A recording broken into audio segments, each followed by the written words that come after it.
In 1900, China's national power was at its lowest point in history. The eight-power Allied forces aggressively invaded China and forced China to sign the Xinjiang Treaty, stipulating that the compensation for silver was 450 million taels. Tsarist Russia took the opportunity to invade and occupy the northeast, and China was once on the verge of being partitioned. However, in the following 100 years, China ushered in a period of rising national fortune. In 1910, China's industrial output value did not even rank among the top 10 in the world, but in 2010, China developed into the world's largest industrial country. In the past 100 years, our country has successfully seized 10 external opportunities, and has become the second largest country in the world from a country on the verge of division. The first national games, joining the Allied powers in World War I. In 1914, the First World War broke out, and the European powers were collectively involved. The war lasted for 4 years. Germany, Tsarist Russia, and the Austro-Hungarian Empire collapsed, while Britain and France suffered greatly. During World War I, China's export orders surged, bringing in a lot of tariff revenue. World War I led to the collapse of the European colonial system. In response to the war, Western countries loosened their economic control over China. Due to the surge in export orders, the development of China's light industry ushered in a short spring, the industrial output value maintained double-digit growth, and a large number of railways and telegraph lines were laid.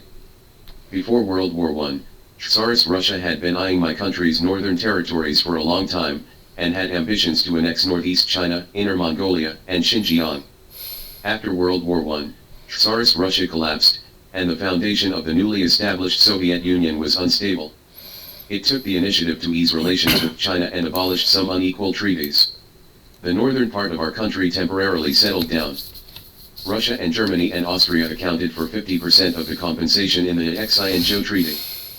In the late period of World War I, China successfully joined the camp of the Allied powers at the cost of exporting hundreds of thousands of Chinese laborers, and participated in the Paris Peace Conference as a victorious country, greatly improving its international status. The Paris Peace Conference was once regarded as a disgrace to China's diplomacy, but it was not.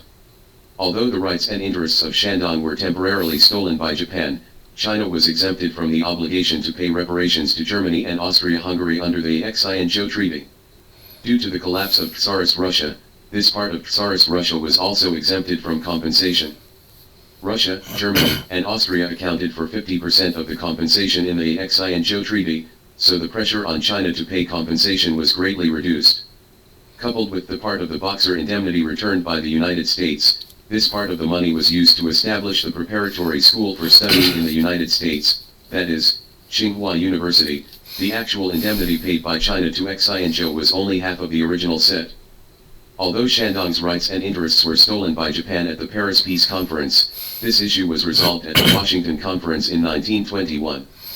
Under the pressure of Britain and the United States, Japan withdrew from Shandong and returned Xiaojube.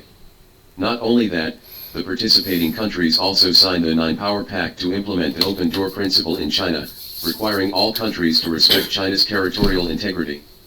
After the meeting, the notorious Sino-Japanese 21 was abolished, and Japan's ambition to invade China was greatly curbed. In other words, due to the successful joining of the Allied powers in World War I and the subsequent Versailles-Washington Conference, China not only reduced half of the Boxer indemnity, but also recovered Shandong's rights and interests.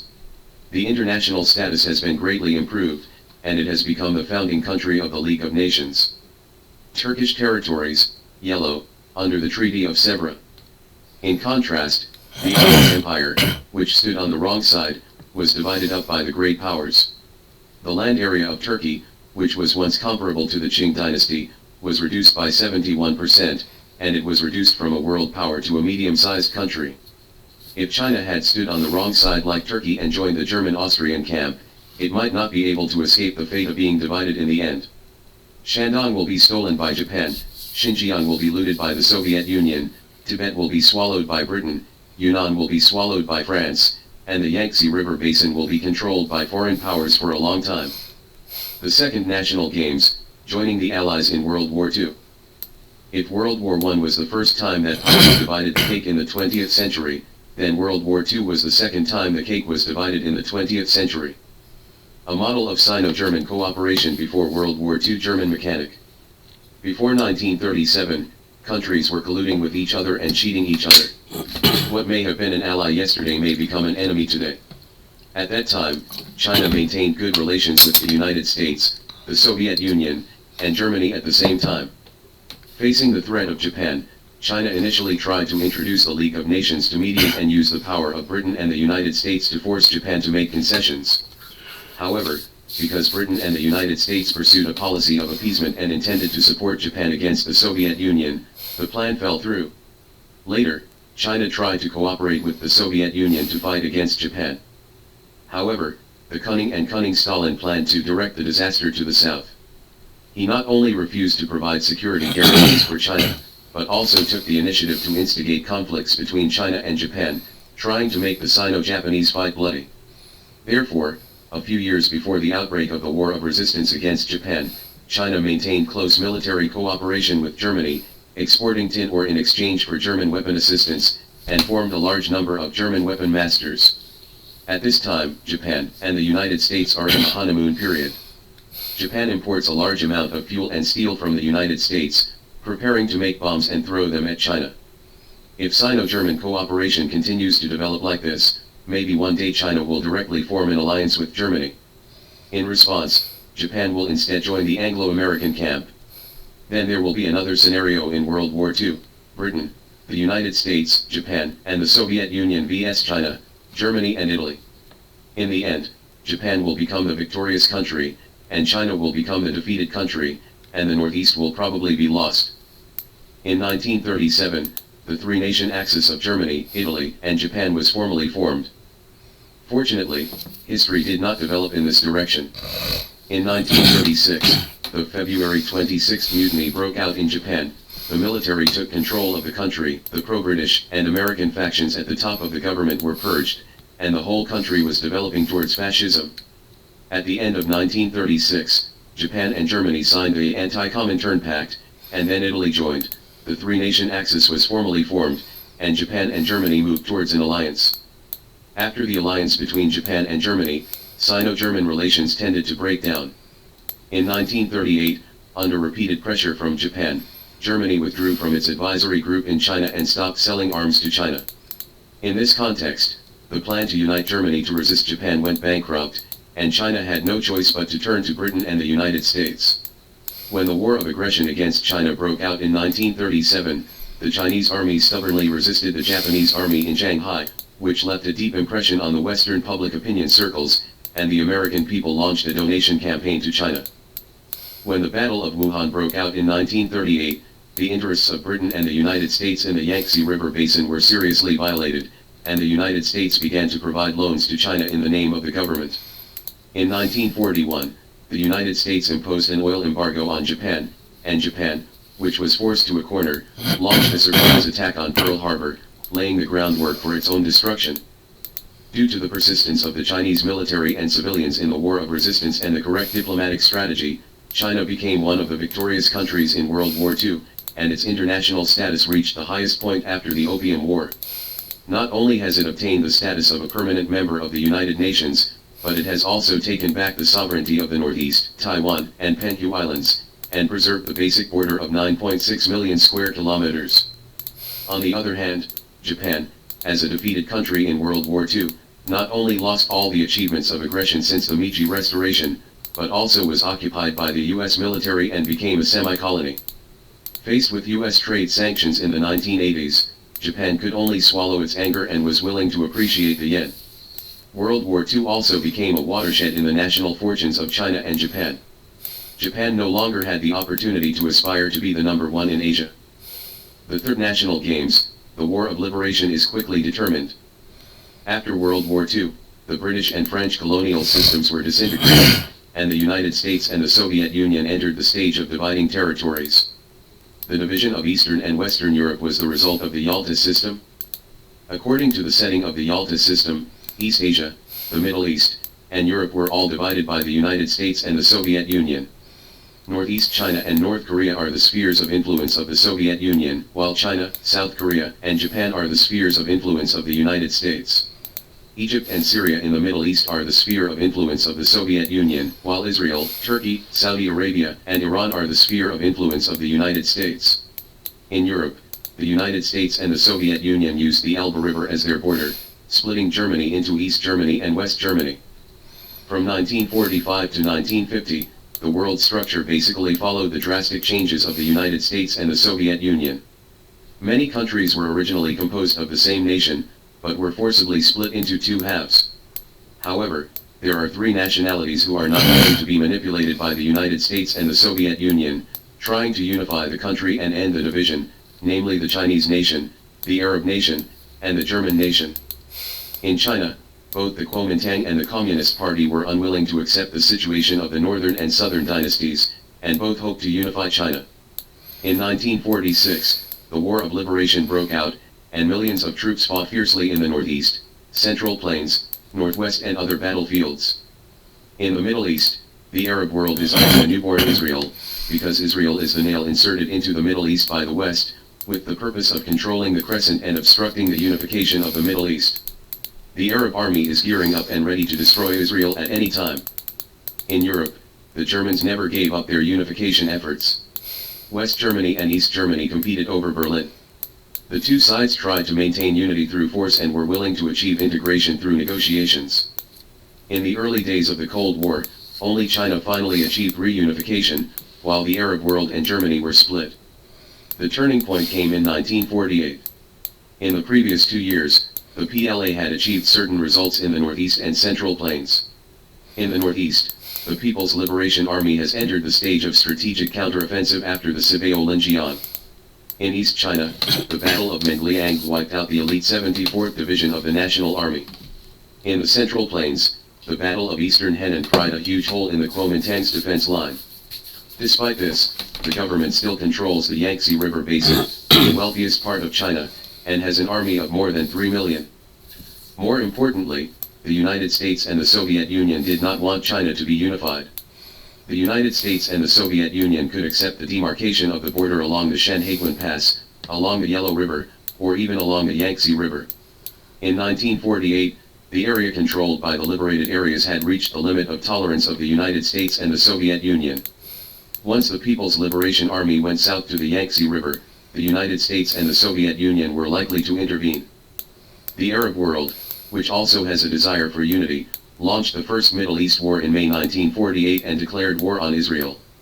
Under the fierce offensive of the Arab coalition forces, Israel retreated steadily, and the whole army was on the verge of collapse.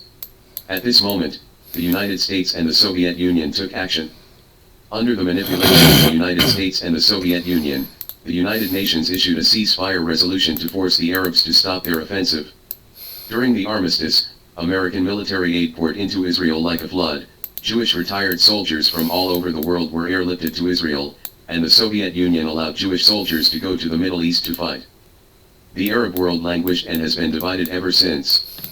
Therefore, the biggest obstacle to China's reunification is not the government, but the United States and the Soviet Union. How to avoid the intervention of the United States and the Soviet Union is the focus of the Liberation War. Soon, we had an opportunity. In June 1948, the Berlin crisis broke out, and the United States and the Soviet Union launched a military confrontation in Germany. In September of the same year, the Berlin crisis reached its peak. The United States used its strategic air force to drop supplies to West Berlin, and the situation in Europe was on the verge of breaking out. In this context, the People's Liberation Army quickly launched 3 major battles. In September, the Liaoshen campaign broke out, and the Northeast entered the decisive stage. Not only that, but the situation in the United States is also developing in a direction that is beneficial to us. In November 1948, the United States ushered in a general election. The Democratic Party's Truman came to power amidst controversy. On the other hand, the Sino-Soviet border has also entered a period of freezing, and the Soviet Army's ability to intervene has been greatly reduced. It was against this background that the Battle of Weihai and the Battle of Pingjin started at the same time, and China entered the countdown to reunification. In fact, the 3 major battles were fought with a stopwatch. Because there are only more than 2 months between the US election and the new US government taking office. Once the new US government takes office, its decision-making efficiency will be greatly improved, and it is very likely that troops will be sent to intervene in the Chinese Civil War. Therefore, in the later stages of the three major battles, the People's Liberation Army is almost in a race against time in order to pursue the effect of a quick battle. Ultimately, the Huihai campaign ended in early January, just 10 days before the new U.S. administration took office. By the time Truman's new cabinet came into power, the three major battles had basically ended, and it was too late for the United States to intervene. The north of the Yangtze River is basically controlled by the People's Liberation Army, and the national troops stationed south of the Yangtze River are basically freshly captured young men who lack the will to fight. At this time, the process of China's reunification was unstoppable. In April 1949, the Battle of Crossing the River was launched, and the People's Republic of China was established in October. It can be said that for a long time after World War II, the fate of most countries was divided according to the scope delineated by the Yalta system, with the exception of China, which finally achieved reunification under the eyes of the United States and the Soviet Union. In contrast, Germany was divided into two, and the Arab world was divided into more than a dozen countries. North Korea was one step slower than China. In January 1950, U.S. Secretary of State Atkinson publicly announced that Taiwan and South Korea were not within the U.S. defense circle. North Korea believed it was true and hastily launched a reunification war. It eventually caused the United States to intervene, so that the Korean peninsula remains divided. If the Arabs could have attacked Israel a few months later, and North Korea could have launched military reunification a year and a half earlier, perhaps the Middle East and the Korean peninsula could have been unified. So it is said that choice efficiency is true for individuals as well as for countries. The Fourth National Games, the Korean War and the 156 Industrial Project. In June 1949, on the People's Democratic Dictatorship conceived the future of China's foreign policy. There are three options. The first option is to turn to the United States, but this option has been proven wrong in the past few decades. Because the United States only wants to engage in a colonial economy in China and make China a country controlled by compradors. The second option is to straddle the wall between the United States and the Soviet Union, but this is also unfeasible. There is no such thing as the best of both worlds in the world, and pleasing both ends means not pleasing both ends. Then there is only the third option, which is to turn to the Soviet Union and use the power of the Soviet Union to promote industrialization and improve people's lives. But it is not so easy to fall to the Soviet Union, because the Soviets do not trust the new China. In February 1950, after several rounds of negotiations, China and the Soviet Union signed the Sino-Soviet Treaty of Friendship, Alliance and Mutual Assistance. This treaty was the first breakthrough to the Yalta system after World War II. The Soviet Union promised to gradually withdraw from Lushan and Dalian, return the Middle East Railway, and provide security guarantees to China. Compared with the Sino-Soviet Treaty of Friendship and Alliance signed during the Republic of China, this greatly improved my country's geopolitical environment and was the first diplomatic victory after the founding of New China. Nevertheless, Stalin was wary of China, believing that China would become the second Yugoslavia, so he refused to provide large-scale assistance to China. The turning point of things happened in June 1950. Due to misjudging the intention of the United States, North Korea took the initiative to start the unification war. Subsequently, the U.S. 7th Fleet stationed in Taiwan, blatantly interfering in my country's internal affairs. In September, the U.S. Army launched the Incheon landing, intercepting the North Korean army. Relying on powerful force, the U.S. military has won successive victories and is approaching the 38th parallel. Resisting U.S. aggression and East Korea has become a battle for nation building. North Korea is related to China's life and death. In October 1950, the Chinese People's Volunteers entered North Korea to participate in the war, and the war to resist U.S. aggression and aid Korea officially began. After 3 years of struggle, the Volunteer Army drove the U.S. military back to the 38th parallel, and signed the Panmunjom Agreement with the United States, stabilizing northeast my country. The results of the Korean War are obvious. First of all, it wiped away China's century-old national humiliation after the Opium War, and made the Chinese people hold their chests up for the first time. Before that, many people had doubts about the new China. After the Korean War, most people supported the country from the bottom of their hearts, and the social order automatically stabilized. 156 industrial projects have accelerated China's industrialization process by 10 years. On the other hand, The Korean War also made the Soviet Union see the potential of China.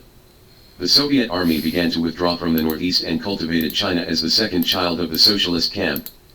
The Soviet Union also started the process of industrial export to China, which is the 156 Industrial Project. Especially after Khrushchev came to power, due to his unstable foundation, in order to win over China, he greatly increased his assistance. A large number of Soviet experts came to China with the most advanced design drawings to teach Chinese technology by hand. From tractors, cars, tanks, planes, almost without reservation. Even after the Sino-Soviet rivalry in the early 1960s, the Soviet Union also transferred to China the most advanced MiG-21 fighter technology, and the design drawings and technical materials alone weighed 13 tons.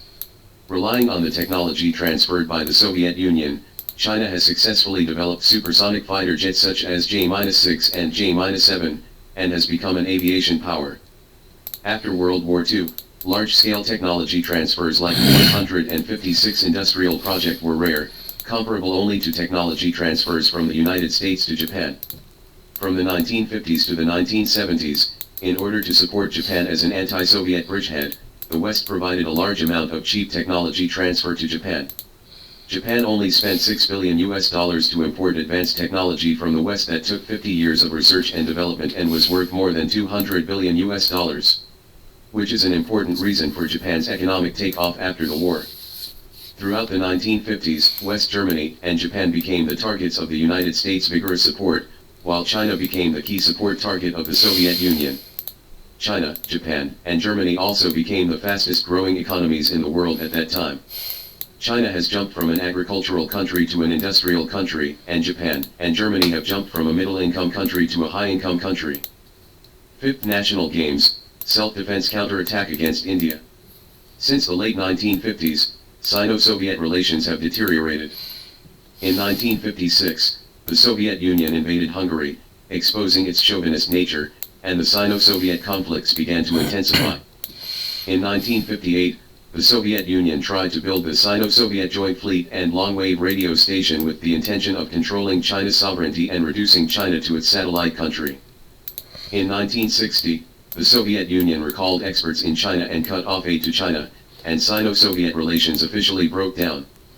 In this context, the Soviet Union began to support India to balance China, selling a large amount of weapons and equipment to India, and the geopolitical pressure from the southwest was increasing day by day. Nehru tried to develop a planned market economy. At this time in India, Nehru came to power. Unlike Gandhi, Nehru formulated an ambitious economic development plan. He intends to use Soviet-style planning methods to promote the development of heavy industry and get rid of the status of an agricultural country. But he also recognized the role of the market in regulating the economy, encouraged competition among private companies, and hoped to achieve import substitution. Not only that, Nehru also tried to carry out land reform in India, distributing the land of the rich to the poor through redemption and other means to reduce the cost of industrialization. Its economic policy is attributed to planned market economy, which is exactly the same as the policy adopted by South Korean President Park Chung-hee. As the most powerful man in India, Nehru tried to weaken local powers and establish a centralized state. He knew that the caste system was an obstacle to the rise of India, so he always advocated its abolition. On the other hand, although India is a country, it has more than 300 languages, which greatly increases the cost of communication between regions.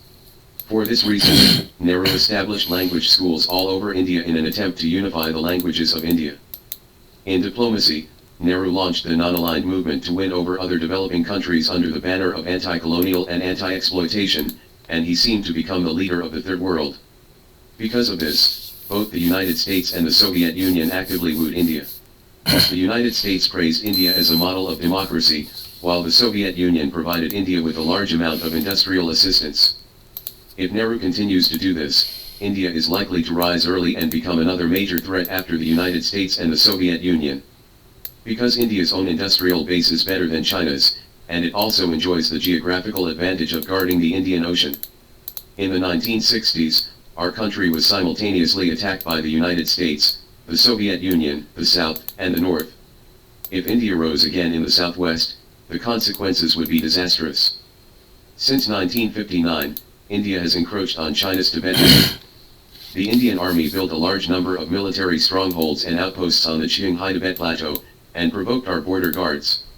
Since the main contradiction in our country at that time was the United States and the Soviet Union, the encroachment on India could only be tolerated temporarily.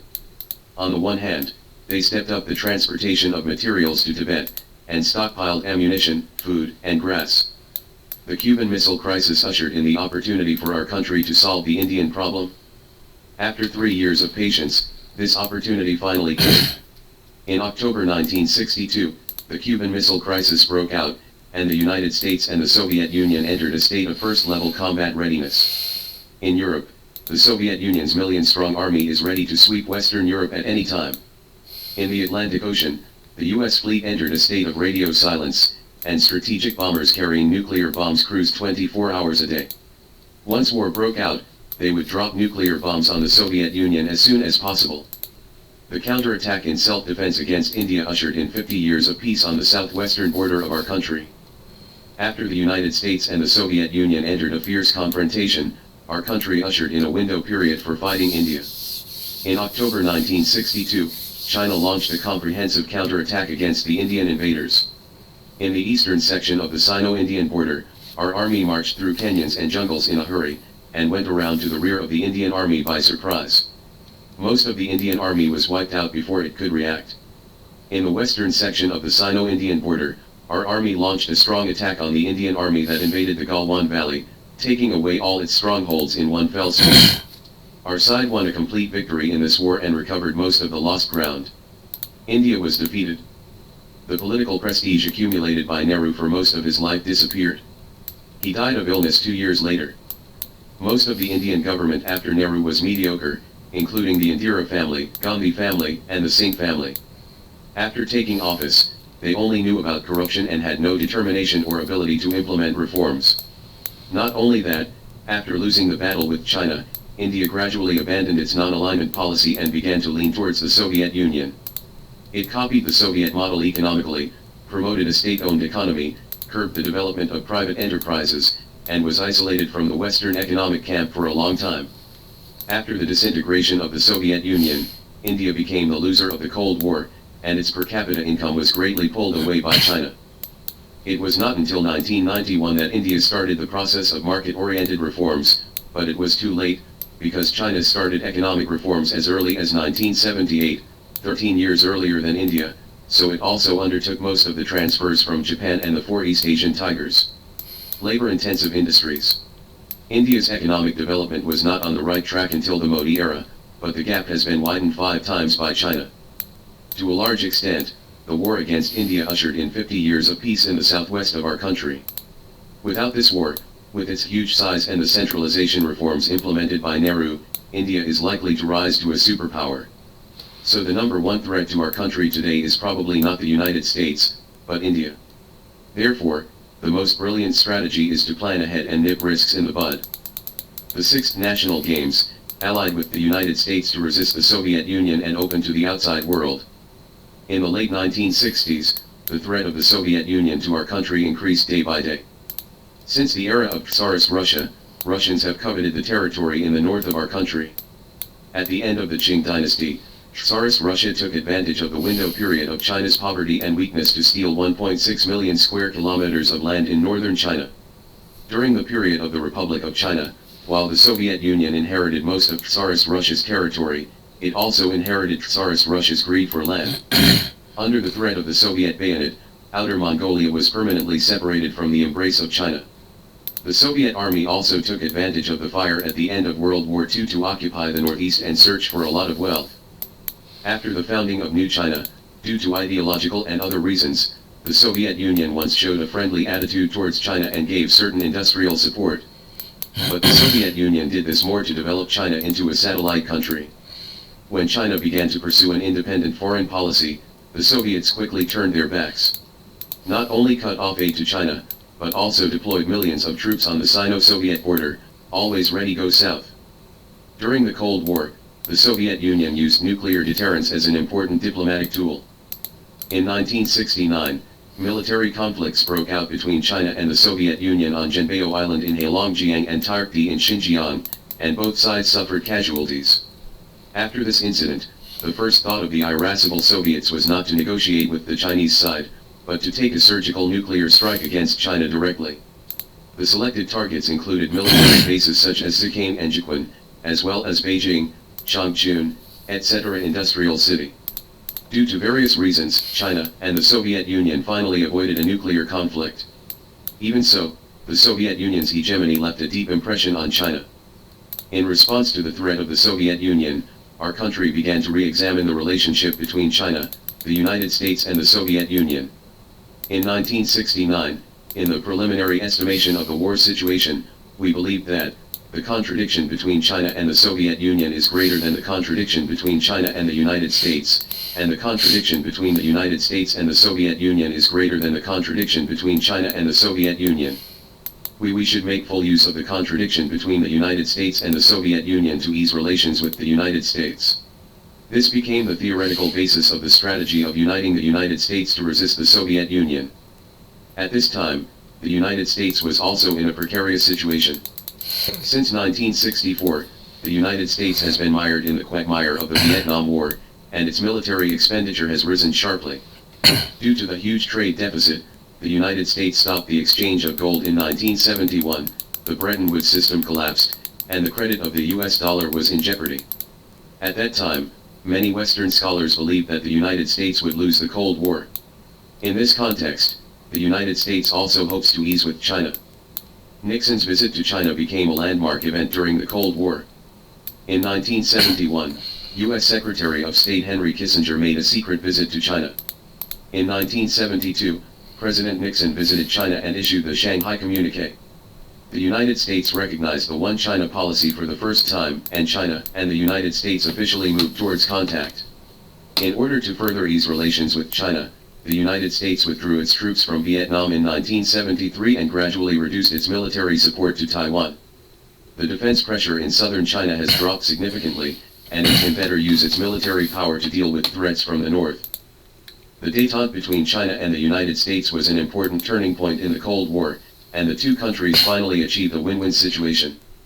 For the United States, a relatively friendly China allows it to get away from East Asian affairs and turn its energy to Europe and the Middle East. For China, after easing relations with the United States, China opened the door to exchanges with Western countries. After Nixon's visit to China, China successively established diplomatic relations with capitalist countries such as Japan, the United Kingdom, and West Germany. The door to opening up to the outside world was initially opened, and the West also relaxed its export restrictions on China. In this context, our country formulated the 43 Plan to import a large number of machinery and equipment from the West. This became a foreign import plan second only to the 156 Industrial Project before the 1980s, which greatly increased China's industrial strength and laid a foundation for the subsequent reform and opening up. It laid the material foundation for the subsequent economic takeoff. For a long time, China and the United States have benefited from cooperation and lost from confrontation. The 7th National Games, the establishment of diplomatic relations between China and the United States, and the self-defense counterattack against Vietnam. At the end of the 1970s, the threat from the Soviet Union not only did not decline, but rose further. At the end of the 1970s, the military strength of the Soviet Union reached its peak. Affected by the two oil crises, economic stagflation generally appeared in Western countries, and industrial output value declined significantly. In contrast, the Soviet Union relied on high oil prices to earn a lot of fiscal revenue and use it to expand its army.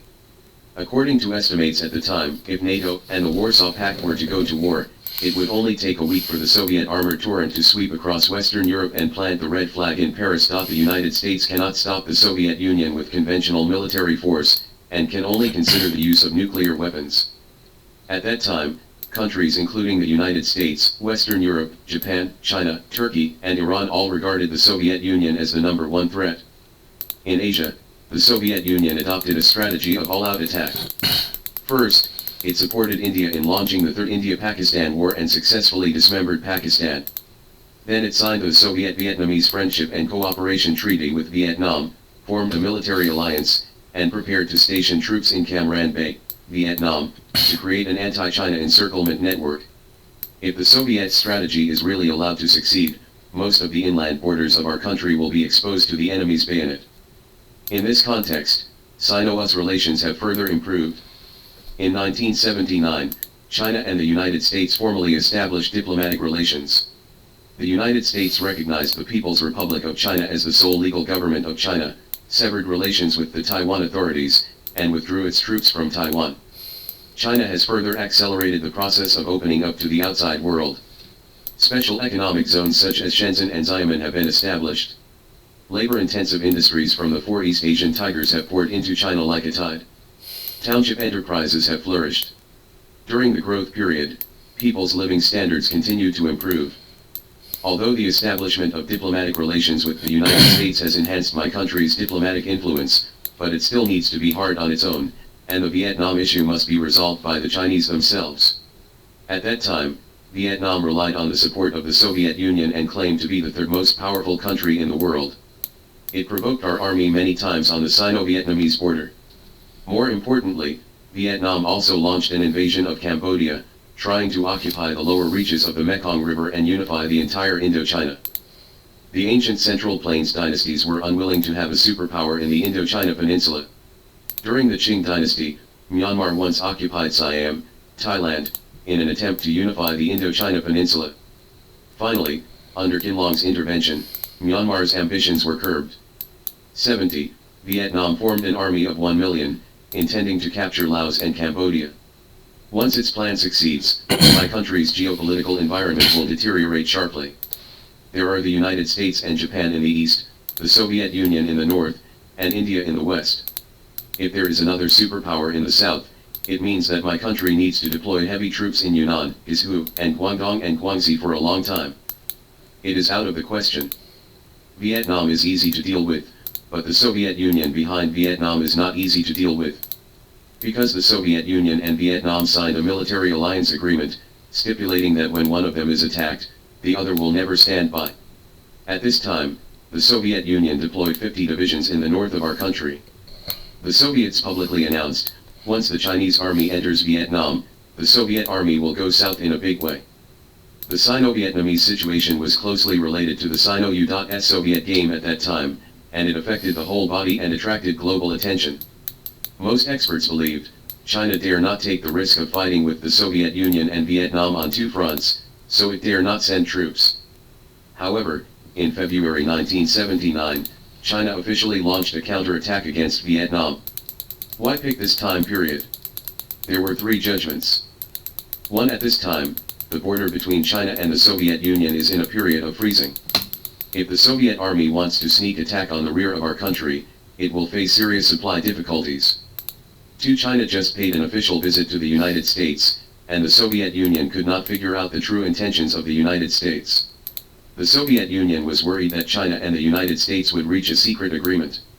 Once the Soviet Union invaded China, NATO would take the opportunity to attack Eastern Europe. 3. Although the Vietnamese army was brave and ruthless, most of the main force was used to invade Cambodia.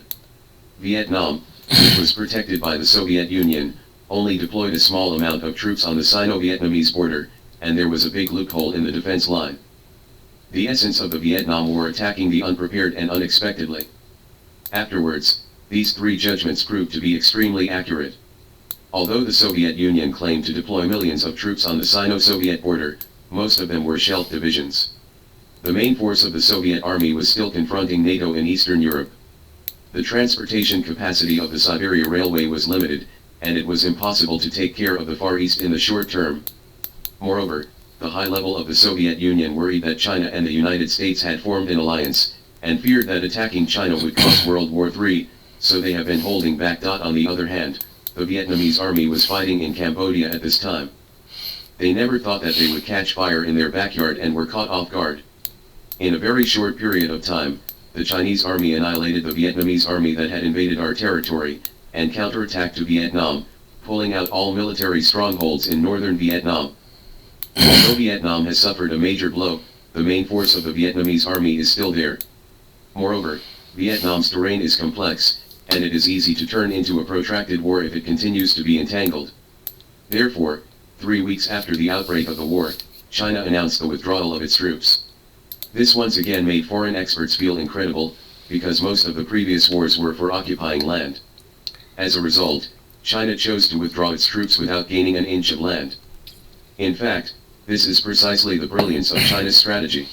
Referring to the later Russo-Ukrainian War, Russia's major failure was that it did not set a stop-loss target, and it dragged the war for too long, so that it fell into the quagmire of the war.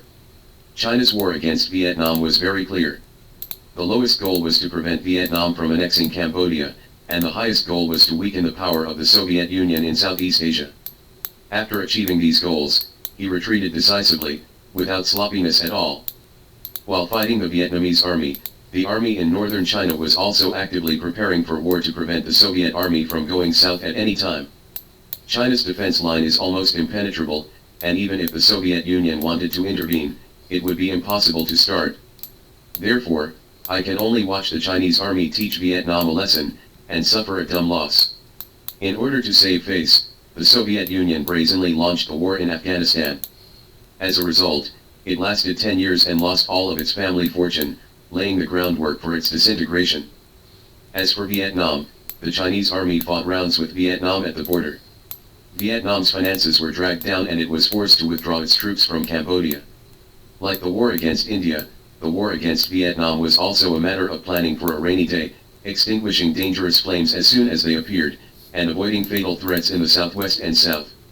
If the late Qing dynasty had also had such a strategic vision and used the Nagasaki incident to strike first, then Japan might not have risen later, and there would not have been the shame of being defeated in the Sino-Japanese War.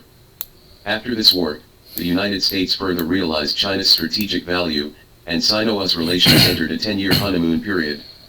A large amount of Western capital and technology poured into China, and my country entered a new era of opening up to the outside world. 8th National Games, Peace and Development are the theme of the times. In 1983, U.S. President Ronald Reagan proposed the Star Wars project, which advocated the development of outer space weapons, using lasers, particle beams, electromagnetic railguns and other tools to intercept Soviet missiles outside the atmosphere, so as to paralyze the Soviet nuclear deterrence system. Subsequently, the U.S. military produced a PPT with millions of pages, showing the details of the Star Wars project in detail, including weapon schemes, research and development progress, and experimental results. Reagan's Star Wars project. The Star Wars project of the United States caused panic in the Soviet Union. The Soviet Union had a certain gap with NATO in terms of conventional weapons, and relied more on nuclear deterrence to maintain the balance of military power. If the United States really develops outer space weapons to disable the Soviet Union's nuclear arsenal, the Soviet Union will fall into a serious geopolitical disaster. In response, the Soviet Union sharply raised its military expenditure, and the proportion of defense expenditure in GDP rose from 8% to 17%.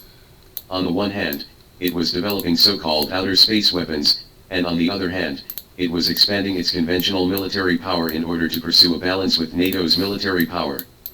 It was later proved that the Star Wars project of the United States was just a hoax. The United States did not develop outer space weapons at all, and it purely wanted to drag the Soviet Union into the quagmire of an arms race.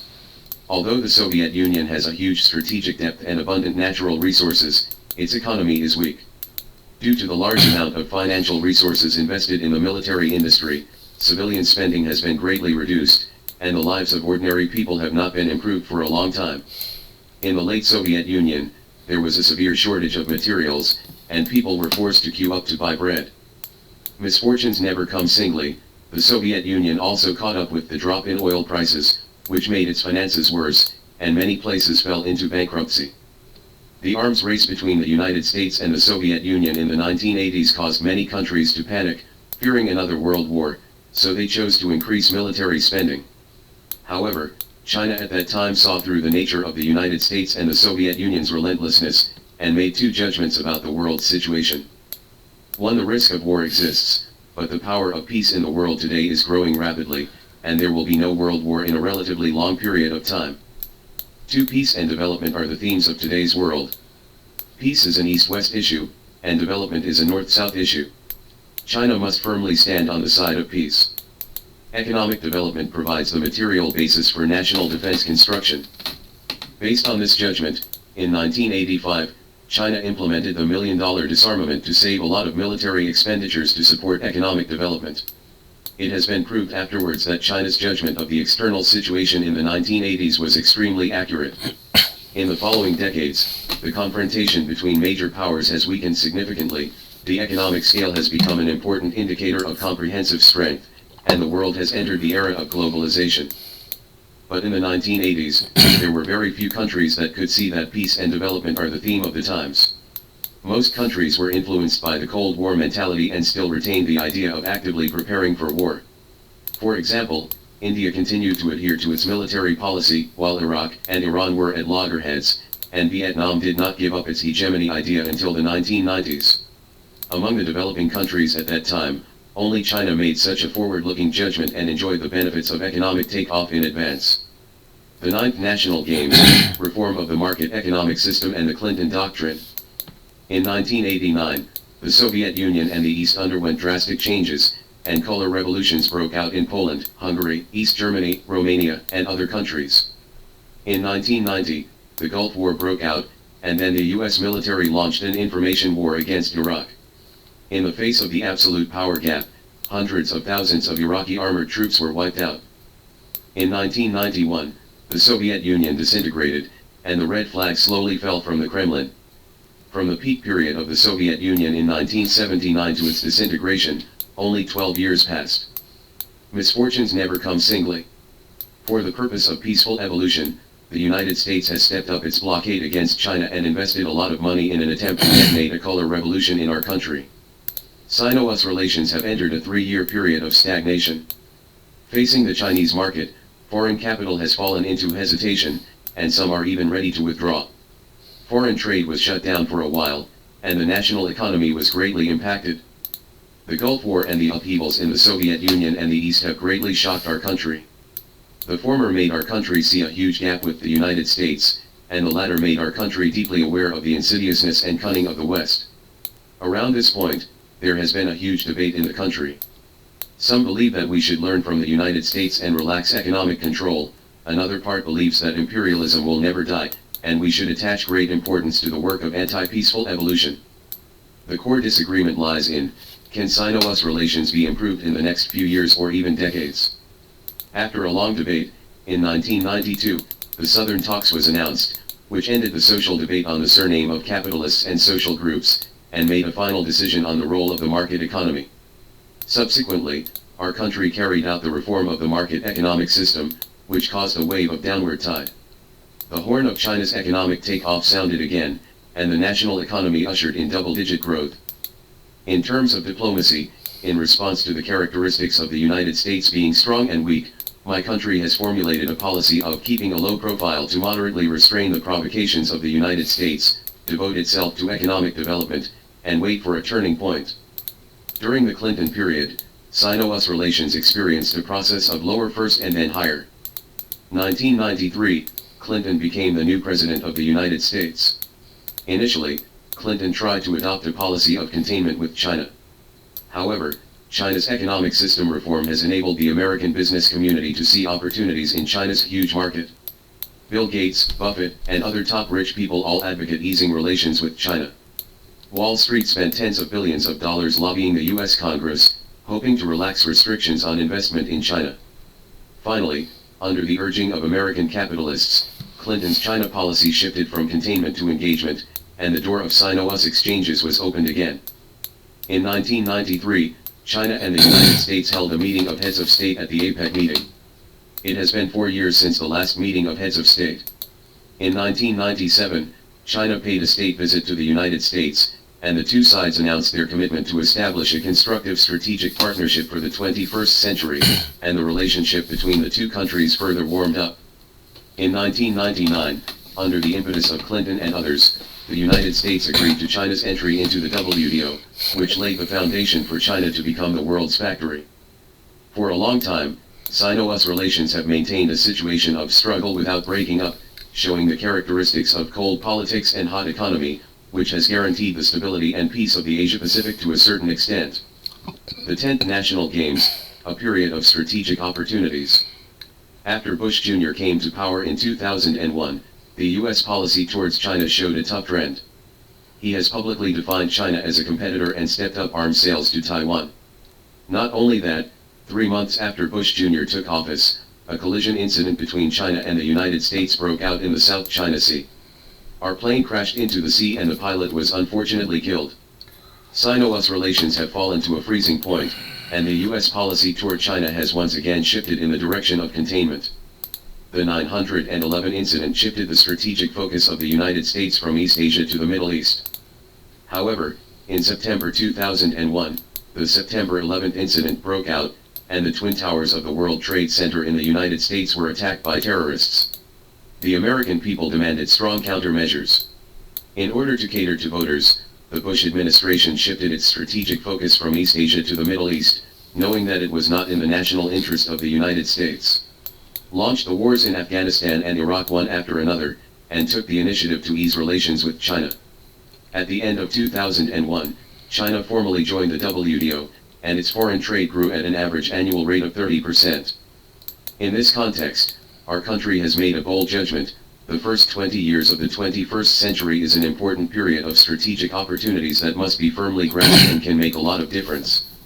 Based on this judgment, China has set aside many external differences and devoted all efforts to economic development, focusing on urbanization, industrialization, and informatization, and striving to create conditions for GDP growth. It has entered a new era of concentrating on construction and single-mindedly seeking development. Afterwards, it proved that the judgment at that time was extremely accurate. From 2000 to 2019, the Chinese economy has ushered in the golden 20 years, and the total GDP has soared from $1 trillion to $14 trillion. It has developed into the world's second largest economy and the world's largest industrial country. Factories and global trade centers. However, starting from 2020, affected by factors such as the COVID-19 epidemic and the Russia-Ukraine war, the world's geopolitical situation has deteriorated at an accelerated rate. Sino-US relations have fallen to the lowest level in history. There is a trend of decoupling of global supply chains, and all countries are facing economic downward pressure. It can be said that China's judgment on the period of strategic opportunities in 2002 was accurate and accurate. In fact, not only the 9/11 incident, but also many other incidents occurred in the first 20 years of the 21st century, which won a valuable strategic buffer period for our country. For example, in 2008, the United States gradually got away from the battlefield in the Middle East and prepared to deal with China with all its strength. As a result, the financial crisis broke out in the West and the economy fell into depression. The United States had to slow down the progress of suppressing China. In 2010, the Sino-Japanese Diaoyu Islands crisis broke out. This year, China's GDP officially surpassed that of Japan, which worried Japan. The Japanese government took the initiative to create friction in the East China Sea, trying to start a war with China, interrupting China's rise for the third time like the Sino-Japanese War and the war of aggression against China. But at that time, the President of the United States was Obama. During his first term, he needed to rely on China to stimulate domestic demand to save the US economy, and he also relied on China to buy US debt. Therefore, the United States did not support China and Japan going to war at that time, and missed the best period to use military means to contain China's rise. It is too late for the United States to use military means to deal with China until 2020. At this time, the J-20, domestic aircraft carrier, Dongfeng 17, and 10,000-ton large drive have all been installed. If the United States wants to use force again, it has to weigh the cost.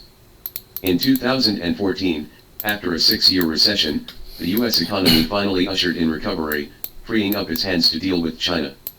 As a result, the Crimean crisis broke out suddenly, and Russia became the target of the West.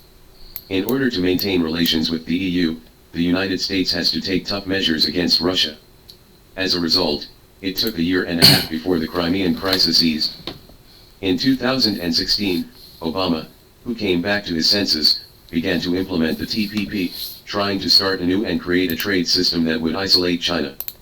Not only that, Obama also started the South China Sea arbitration in order to intensify the relationship between China and ASEAN. If Obama's policy continues, China will face a geopolitical environment similar to 2022 in advance. As a result, in the 2016 US election, Trump counterattacked when most people were not optimistic, and Hillary tasted the bitter fruit of failure. As soon as Trump came to power, he overturned all Obama's policies, including the TPP, the climate agreement, and the Iran nuclear agreement. As a businessman, Trump only cares about economic interests. For this reason, he implemented a trade protection policy and offended most of his allies. Germany, Japan, and other Western countries all turned to China during this period. Germany actively promoted the negotiation of the China-EU Free Trade Agreement, and Japan joined RCEP in time for the US general election. During the Trump period, although the United States launched a trade war against China, it was a strategy of injury 1,000 enemies and 800 self-injury. Most of the costs of tariffs imposed by the United States were borne by American consumers, and the Chinese economy was affected. Very small. However, Trump's geopolitical contractionism and the collection of military expenditures from NATO allies have opened the door to my country's diplomacy to a large extent. If Trump can continue to do so, it is entirely possible for China to build an Eurasian economic and trade system that excludes the United States. Not to mention that Trump's series of operations during the new crown epidemic have plunged the United States into debt problems and high inflation. The 10 national games are all about human effort. The signing of the Xinjiang Treaty in 1901 was undoubtedly the darkest period in modern Chinese history. The late Qing dynasty was not only impoverished and weak, but also humiliated and humiliated. It had completely become the spokesperson of the Western rule of China. In 1911, the revolution of 1911 overthrew the Qing dynasty. But at this time, China's prospects are not bright. On the one hand, there are warlords, and on the other hand, the shackles of imperialism are still placed on the heads of the Chinese people. Winners and losers of 20th century wars. Winner. Ultimate loser. However, in the following 100 years, China has made correct choices in all major international changes. In the 20th century, mankind experienced 3 major changes in the international order, namely World War I, World War II and the Cold War. Only China and the United States have become the final winners of these 3 games. China has become the world's second largest economy from a weak country facing partition, and the United States has replaced the United Kingdom as the world hegemony. The so-called 10 national games not only have elements of luck, but more importantly, it is the display of initiative. Accurate forward-looking judgment plus pragmatic line policy plus tenacious fighting spirit equals national fortune, which is why China can seize 10 national fortunes but India, Turkey, Vietnam, Japan, Germany, and Soviet Russia cannot. From a historical point of view, the game of great powers is so cruel. As long as you make a mistake once, you may die and the country will perish. The former European overlord, the Austro-Hungarian Empire, has long been wiped out. The Soviet Union, which made the world fearful decades ago, is now heading for civil war. As for Germany, Japan, France, and the British Empire, they have long since lost their ability to dominate the world and have been reduced to medium-sized countries. The world today is facing major changes unseen in a century, and a new round of global competition has arrived. The Russia-Uzbekistan war is only the beginning, not the end, of changes in the international order. In this round of games, the core contradiction is the confrontation between China and the United States. For the first time, China has become the dominant player in the global game. This puts higher demands on our strategic research and judgment ability. In history, if we make a mistake, we will lose everything. Only one country can win the final victory in the confrontation between China and the United States. This requires us to be cautious when making moves, and seek optimal strategy. We might as well take history as a mirror, learn from the wisdom and patience of the predecessors, and use a better attitude to meet the turbulent and even stormy waves.